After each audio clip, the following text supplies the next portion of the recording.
Ukraine says it's sending reinforcements to strengthen its positions near Kharkiv.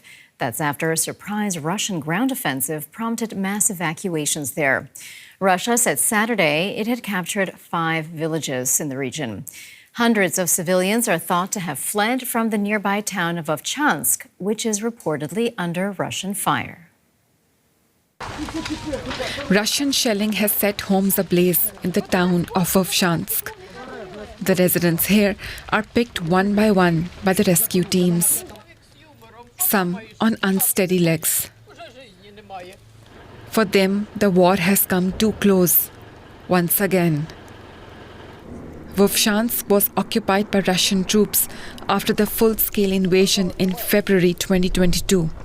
It was liberated that September and has been sporadically shelled since then. These days and nights, something terrible is going on. May God protect us. You lie down and think whether they will kill you now or in an hour or 3. Many are leaving, not knowing when and if they will return to their homes. Smoke and bombing are the last memories they are taking with them. We drove through Vovchansk in the town center. I can't look at this without tears. Everything is shaking. We didn't sleep these 2 nights at all. Russian forces have been slowly but steadily pressuring the Ukrainian defenses. Ukraine says it's fighting back, but its military strength is depleted. Supplies from a long-delayed American aid package are only beginning to trickle to the front lines. As Ukraine waits for more ammunition and aid from its allies, President Zelensky has responded to the threat posed by Russia's new offensive. He's called for a steely resolve from his armed forces and is deploying reinforcements to the emerging new front. Our forces must achieve maximum results to destroy our enemy everywhere. Today, there were reports from our Commander-in-Chief, Alexander Syrsky. We are strengthening our positions, especially in the Kharkiv region, by deploying additional forces. The artillery is operating exactly as planned. Let's bring in Marina Miron from the War Studies Department at King's College London. Welcome, Marina. So we're hearing that Ukrainian President Zelensky announcing he's sending reinforcements to Kharkiv. What does that tell us about what's happening on the ground there? Good morning, Marianne. So from the reports, what we're seeing right now is that the Russians are trying to create a so-called castle around Vovchansk. However, we have to bear in mind that we still cannot talk about a large-scale offensive in Kharkiv because at the moment the Russians are using minimum force, meaning about ground force it is, 5 battalions, so about 5,000 people. So it is not clear what is going to happen. However, it did trigger perhaps the response that the Russians were hoping for, namely the fact that the Ukrainian command has sent reinforcements. And the choice for the Ukrainian command is difficult because they have to get people from other directions and send them to Kharkiv, possibly neglecting other important locations. Yes, and in addition to sending reinforcements, as we saw in that report, thousands of people have been evacuated from the Kharkiv area. So is Ukraine treating this as a new front in the war?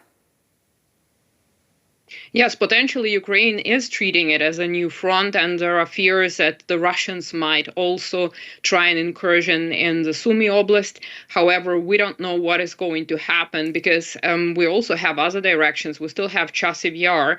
We have Zaporizhia. We also have to remember that the Russians had a breakthrough in Avdiivka, which was an important line of defense for the Ukrainian armed forces. And with a fall of Ocheretine, it could be possible that the Russians will be trying to develop their offensive in the direction of Kurakhove and Pokrovsk. So that is also an important logistical point, meaning that if Ukraine sends all the reinforcements to Kharkiv and possibly Sumy in order to stop the Russians in their tracks there, these important directions will be lost. And the idea for the Russian forces would be then to cut the front in two and to cut the logistics and communications for the Ukrainian armed forces, for the groupings.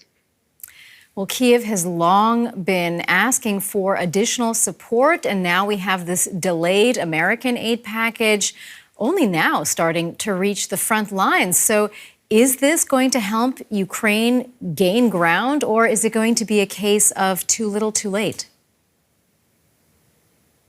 Well, the first question we have to ask ourselves is the kind of aid that Ukraine has been receiving from the United States, is that what they actually need to defend against the Russian offensive?